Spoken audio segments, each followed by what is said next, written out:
Hello students, again Anjay sir back with your physics classes, and today we are going to discuss some more about reflection, that is in plane mirror.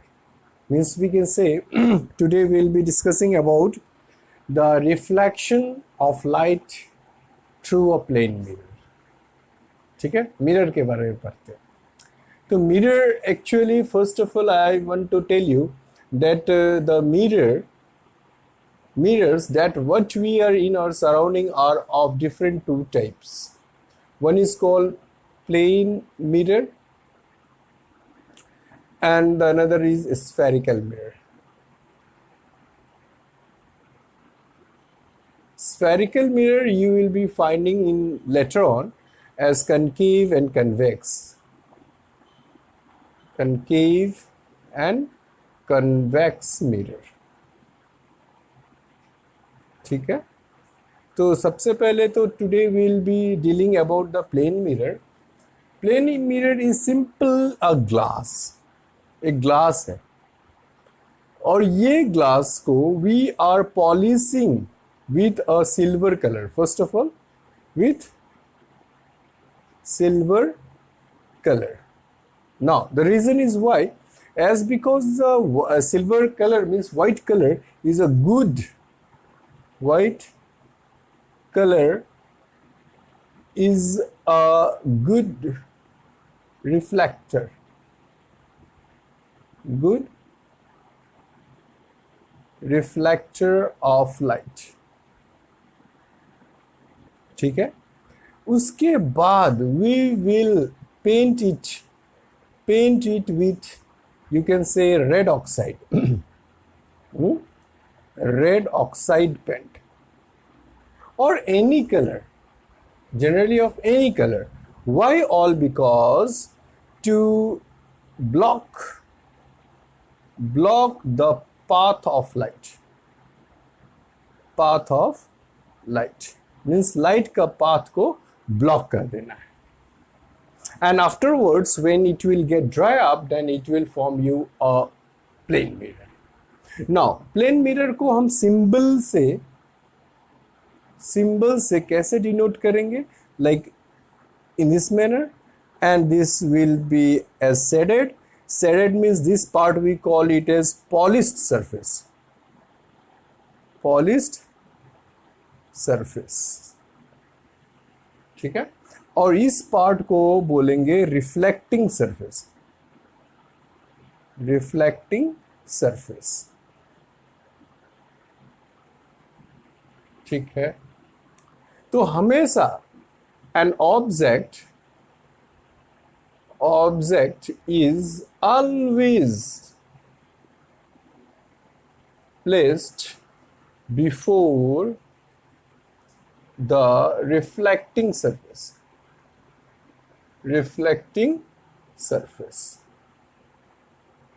मतलब हमेशा हम कोई भी object, any object, if we are going to place in front of the mirror. In front of the mirror means where you are placing the object? In front of the reflecting surface. Why? Because the light will be coming from a source, from the object, falling on that mirror, and it will be reflecting. अब polished surface पे यदि रख देते, मान लो एक बार के लिए, if we are placing it behind the or in front of the reflecting polished surface, then light will not be reflecting again. वहां तो absorption ज्यादा ना होगा. बात समझ में आ रही? ओके, तो चलो हम लोग इमेज बनाते हैं. अब जब भी इमेज की बात आता है, image then what is an image? Image is the well illumination of an object over a surface.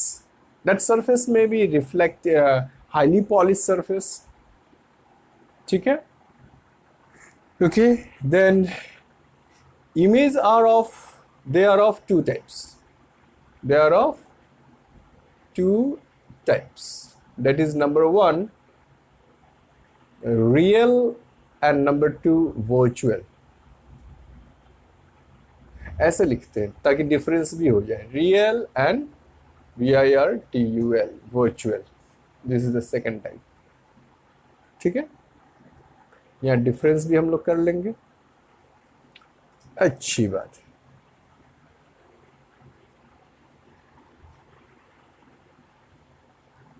अच्छा, एक चीज तो पहले ये समझ लें, what are the condition, what are the condition. यहाँ पे यदि हम क्वेश्चन डाल दें, what are the condition required for the formation of image, ठीक है। तो क्या बताओगे भाई, ये क्वेश्चन हो गया, तो आंसर क्या बताओगे? तो condition that is required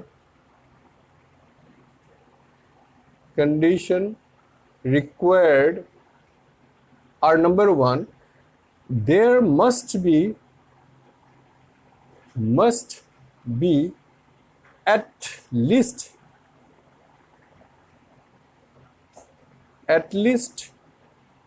2 reflected or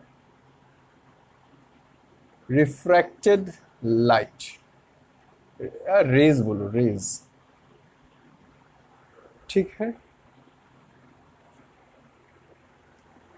I'm sorry, ठीक है। दूसरा कंडीशन क्या है, the rays should meet at a point or tends to meet. Tends to meet means appear to meet.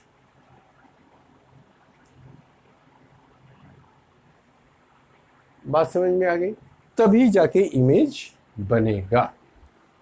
अभी हम लोग समझते हैं, अभी हम लोग समझेंगे कि रियल इमेज कैसे बनेगा, वर्चुअल इमेज कैसे बनेगा। देखिए, मान लीजिए केस 1 रियल के लिए बात कर रहे हैं कि ये एक सरफेस हो गया, मान लीजिए यहां से रे आया, यहां से भी एक रे आया, क्या बोल रहा था, 2 reflected, there must be at least 2 reflected और रिफ्रैक्टेड रेज।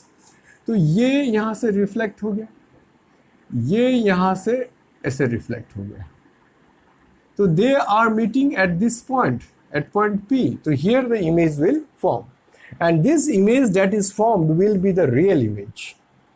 अब यहाँ के केस का, वर्चुअल की केस को देखिए कि ये भी एक आपका प्लेन हो गया, रे ऑफ लाइट मान लो यहाँ से एक आया, दूसरा रे ऑफ लाइट यहाँ से आया, ये इधर गया और ये इधर गया, ठीक है। तो यहाँ पे ये मिलने की चांसेस नहीं है, इधर कहीं भी मिलेगा नहीं, तो इमेज तो बनेगा नहीं। तो उसको बनने के लिए हम इसको क्या करेंगे, इस तरीका से प्रोजेक्ट कर देंगे आगे, इसको हम लोग इस तरीका से प्रोजेक्ट कर देंगे। तो देखिए यहाँ पे मिल गया, आगे बात समझ में, ये पॉइंट A पे मिल गया। मैटर इज क्लियर, समझ में आ रही है, कोई दिक्कत? ओके, तो ये क्या होंगे, रियल इमेज, दे आर, और इट इज ऑलवेज इन्वर्टेड, ये ऑलवेज इन्वर्टेड होता है। ये क्या होता है, इट इज ऑलवेज इरेक्ट, ठीक है। It can be formed, it can only be taken over a screen, ठीक है। It can be, it is formed on highly polished surface, polished surface.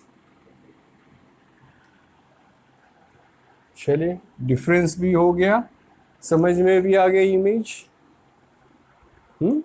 बताइए, नोट कीजिए, नोट कर लिए तो फिर इसको मिटा दिया जाए। ठीक है, मिटाएं। चलिए, ये तो मेरा आज का थ्योरी हो गया अबाउट मिरर के बारे में। अब हम लोग इमेज फॉर्मेशन को देखते हैं। Image formation by a plane mirror, heading डालेंगे। ठीक है, image formation, image formation by a plane mirror।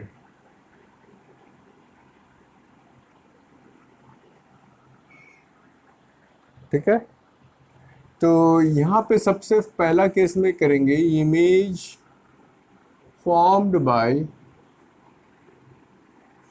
Bye plane mirror. नहीं, ये ऐसा हेडिंग नहीं। नंबर 1 में लिख देंगे 4 point size, 4 point sized object. Point size object कैसे बनाएगा? देखिए, पॉइंट साइज का पहले एक पॉइंट का आप समझ लोगे तभी आप पूरे एक होल का समझ पाओगे। ठीक है, तो देखिए यहां पे ये मिरर हो गया, ये हो गया पॉइंट साइज कोई एक ऑब्जेक्ट ए। तो एक पॉइंट से a lot of rays emits out, बहुत सारा रेज बाहर निकलता है। ठीक है, हम 2 ही रेज का बात करते हैं। मान लो कि एक रेज यहां गया, एक रेज यहां गया, ये 2 रेज का बात की। ठीक, अब यहां से ये रिफ्लेक्ट हो जाएगा ऐसे, ये रिफ्रैक्ट हो गया, ये ऐसे। ठीक है, रिफ्लेक्ट हो गया।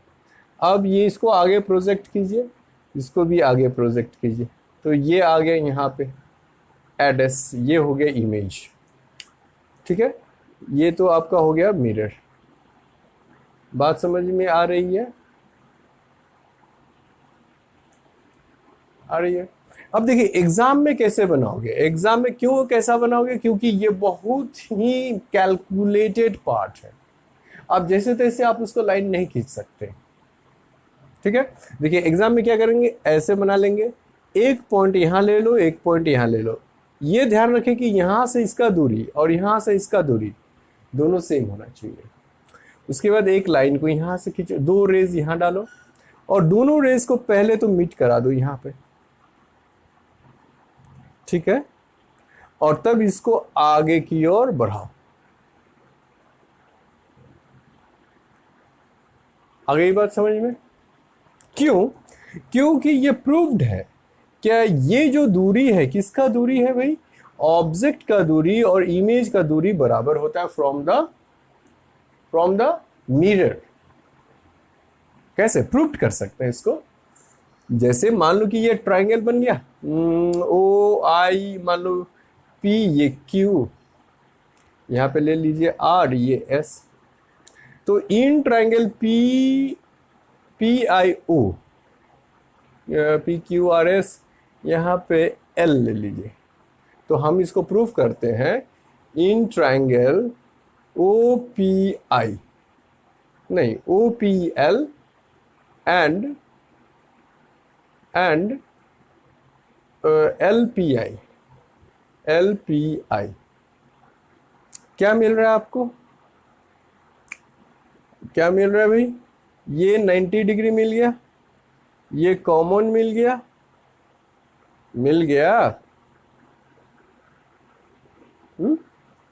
एक कॉमन मिल गया।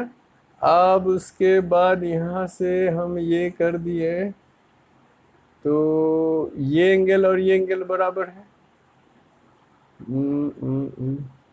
तो ये भी इक्वल होगा, ये भी इक्वल होगा, होगा, ये एंगल और ये एंगल इक्वल होगा, वर्टिकली ऑपोजिट होगा ना। तो इसका मतलब ये एंगल जितना है उतना एंगल ये भी होगा। अरे भाई ये नॉर्मल है, ये नॉर्मल हुआ, ये एंगल, अरे एक ऐसा लाइन हम ये खींच दिए, यहाँ से ऐसे जा रहा है और ये ऐसे। अच्छा ये बताइए कि ये एंगल और ये एंगल इक्वल हो गया। ये तो आपका आई था, इधर से गया, ये गया, ये R, I is equal to R, तो आई इज इक्वल टू ये होगा, वर्टिकली ऑपोजिट एंगल। अब ये एंगल जितना होगा उतना ही तो इधर से भी होगा, ये भी उतना ही होगा। अरे ये भी तो ये ही हो गया ना, आर ही हो गया, ये आई हो गया, बताइए। ओके, तो now in this triangle O P L, angle O P L is equal to angle I P L, ठीक है। And P L is equal to PL common, and angle OLP is equal to angle ILP. Then triangle OPL is congruent to triangle LPI by what? Angle side angle. Therefore OL is equal to LI, CP CT. बात समझ में आ गई कि नहीं, बोलो। चलिए अब हम लोग फुल एक कंप्लीट साइज ऑफ इमेज बनाते हैं। मान लीजिए कि ये हमारा एक मिरर हो गया और ये आपका ऑब्जेक्ट हो गया ए बी। अब एक लाइट इधर से जा रही है एकदम परपेंडिकुलर, तो यहीं से वो रिफ्लेक्ट कर जाएगी, ठीक। दूसरा रेज यहां से गई, फिर से ये रिफ्लेक्ट कर गई इधर, this is angle I is equal to angle R. तो क्या देख रहे हैं कि यहां से ये भी तो इधर गया और ये ऐसे गया, मतलब यहां पर क्या बन गया, ये ए बन गया, यहां पे क्या बन गया, ए डैश बन गया। अब बी डैश के लिए भी सपोज मान लो यहाँ से लाइट गया, फिर ये रिफ्लेक्ट होके इधर चला गया, ठीक है। तो फिर से ये उसी तरीका से यहाँ से ये चला गया, मतलब कुल मिला के यहाँ पे आपका बी डैश बन गया, ठीक है, ठीक है। यहां पर भी आपका क्या क्या मिलेगा, A B is equal to A dash B dash, and B मान लो ये पी क्यू, ये आर, यहाँ एस, कुछ भी ले लो। तो आपका क्या होगा, B Q will be equal to B dash Q. ये हम लोग लिखने वाले हैं अभी हम इसको लिखेंगे, जिसको हम लोग क्या बोलते हैं, कैरेक्टरिस्टिक्स ऑफ लाइट और कैरेक्टरिस्टिक्स ऑफ इमेज।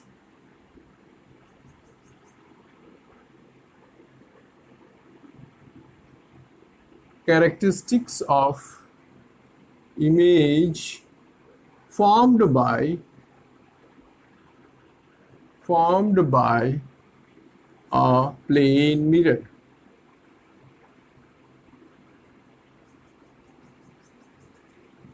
ठीक है, कैरेक्टरिस्टिक्स नंबर 1 कैरेक्टरिस्टिक्स क्या है इसका लिखा जाए। Number 1, the image formed is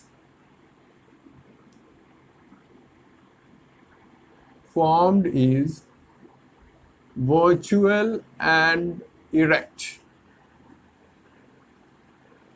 is always virtual and erect. Number 2, the image formed is formed behind the mirror,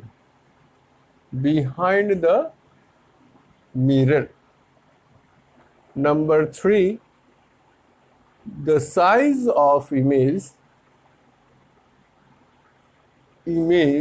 is equal to the size of object. मतलब क्या, यहाँ पे, यहाँ से A B is equal to A dash B dash. ठीक है. Number 4, the image is formed at equal distance from the mirror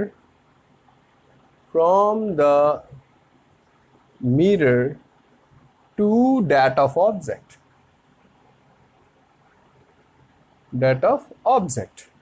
Number 5, it is always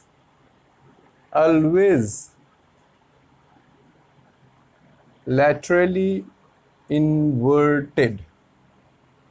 हमेशा वो inverted, laterally inverted. क्या होता है laterally inverted? जैसे कि ये हो गया आपका मिरर, यहाँ पे ऐसा P लिखोगे तो ऐसा P आपको कैसा दिखेगा, ऐसा दिखेगा. ठीक है. इंग्लिश अल्फाबेट में 26 लेटर्स होते हैं और उसमें से सारे के सारे इन्वर्टेड नहीं होते. जैसे आई हो गया, ओ हो गया. तो चलो आप फाइंड आउट करो किसका लेटरल इन्वर्सन नहीं होता है आउट ऑफ 26. क्या बढ़िया एक होमवर्क देते हैं आपको. क्या ऐसे इंग्लिश अल्फाबेट में किसका लेटरल इन्वर्सन नहीं होता? लेटरल इन्वर्सन समझ रहे हैं ना भाई? जैसे बी मान लो, तो बी ऐसे आ जाएगा यदि मिरर में आप देखोगे तो. इसको हम क्या बोलेंगे? Lateral inversion. अरे नाम से ही क्लियर है. लेटरल मतलब साइड, इन्वर्टेड मतलब उल्टा. ये ऐसे हो जाएगा, उल्टा हो जाएगा. ठीक है. नोट कीजिए इसको पहले फटाक से.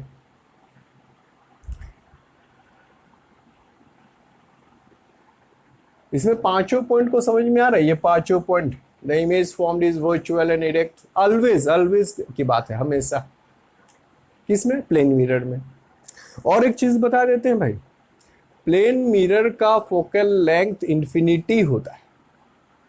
और कैसे होता है ये हम लोग जब स्फेरिकल मिरर को पढ़ेंगे कल, और कल मैंने नेक्स्ट वीडियो में आपको बना के देंगे, तो उस समय आपको हम बताएंगे कि focal length infinity plane mirror का कैसे होता है. ठीक है. तो टिल देन एक तो होमवर्क ये दे दिया कि